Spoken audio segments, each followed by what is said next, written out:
रामनवमी की तीसरा दिन। यज्ञ से प्रकट हुआ दिव्य प्रसाद।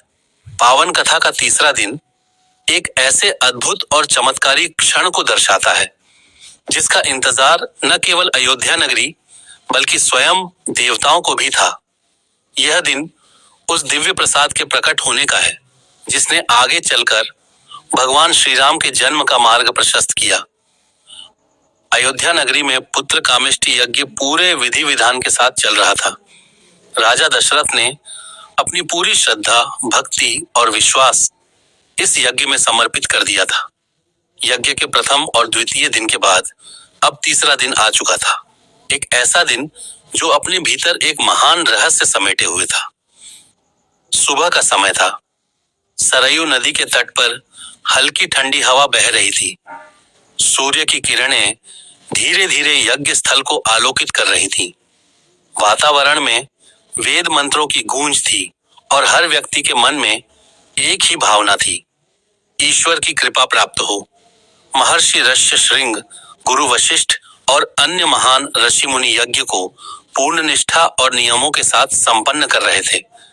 अग्नि प्रज्वलित थी और उसमें दी जा रही आहुतियों से वातावरण और भी पवित्र होता जा रहा था। ऐसा लग रहा था मानो स्वयं देवता इस यज्ञ में उपस्थित होकर इसे स्वीकार कर रहे हों। राजा दशरथ यज्ञ वेदी के पास बैठे थे।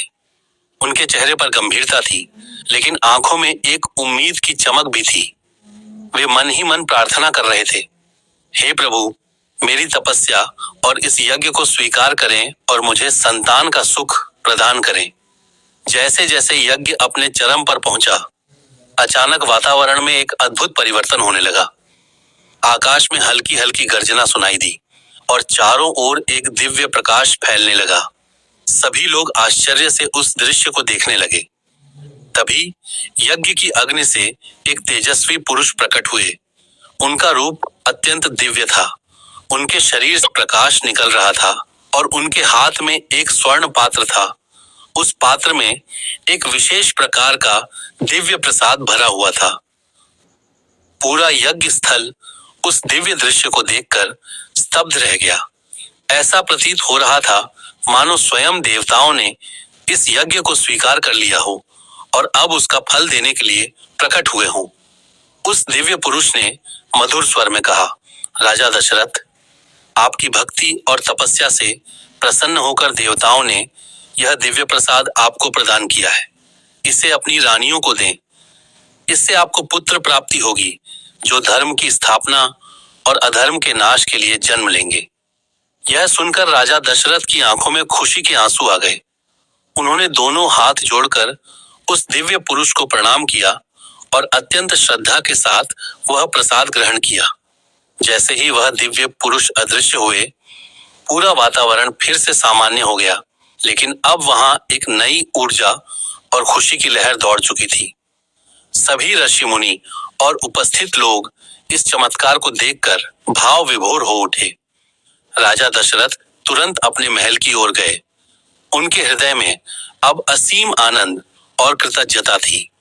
उन्होंने सबसे पहले माता कौशल्या को वह प्रसाद दिया, फिर माता कैकेयी और सुमित्रा को भी प्रसाद का भाग दिया।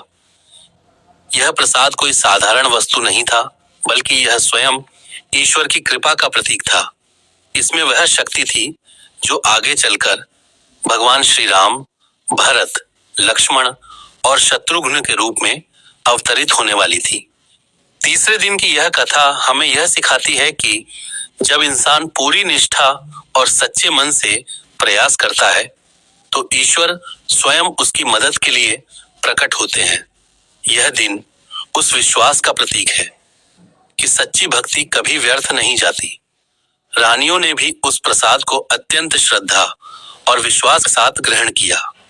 उनके मन में अब एक नई आशा और खुशी का संचार हो चुका था। उन्हें महसूस होने लगा कि उनके जीवन में अब एक बड़ा परिवर्तन आने वाला है। अयोध्या नगरी में भी यह समाचार तेजी से फैल गया। हर व्यक्ति इस चमत्कार को सुनकर आश्चर्यचकित और प्रसन्न था। लोग एक दूसरे को बधाई देने लगे और भगवान का धन्यवाद करने लगे। यह दिन केवल एक चमत्कार का वर्णन नहीं करता, बल्कि यह उस दिव्य योजना का हिस्सा है जिसके अंत में भगवान श्री राम का अवतार होना तय था। यह प्रसाद ही उस महान घटना की शुरुआत का कारण बना। तीसरे दिन की कथा हमें यह भी सिखाती है कि धैर्य और विश्वास के साथ किया गया हर कार्य एक दिन जरूर सफल होता है। राजा दशरथ ने वर्षों तक जो तपस्या की थी, उसका फल उन्हें इसी दिन मिला। जैसे जैसे दिन समाप्त हुआ, अयोध्या में एक नई रोशनी फैल चुकी थी। हर व्यक्ति के चेहरे पर खुशी थी और हर दिल में एक ही भावना, भगवान की कृपा अपार है। इस प्रकार रामनवमी के तीसरे दिन की कथा हमें यह प्रेरणा देती है कि हमें अपने जीवन में कभी भी उम्मीद नहीं छोड़नी चाहिए। अगर हमारे प्रयास सच्चे हैं और हमारा विश्वास अटूट है, तो ईश्वर स्वयं हमारे जीवन में चमत्कार करने आते हैं। यही वह दिन था जब यज्ञ की अग्नि से प्रकट हुए दिव्य प्रसाद ने भगवान श्री राम के अवतार की नींव रखी। आने वाले दिनों में यह कथा और भी अद्भुत मोड़ लेगी, लेकिन उसकी सबसे महत्वपूर्ण कड़ी यही तीसरा दिन है, दिव्य प्रसाद का प्रकट होना।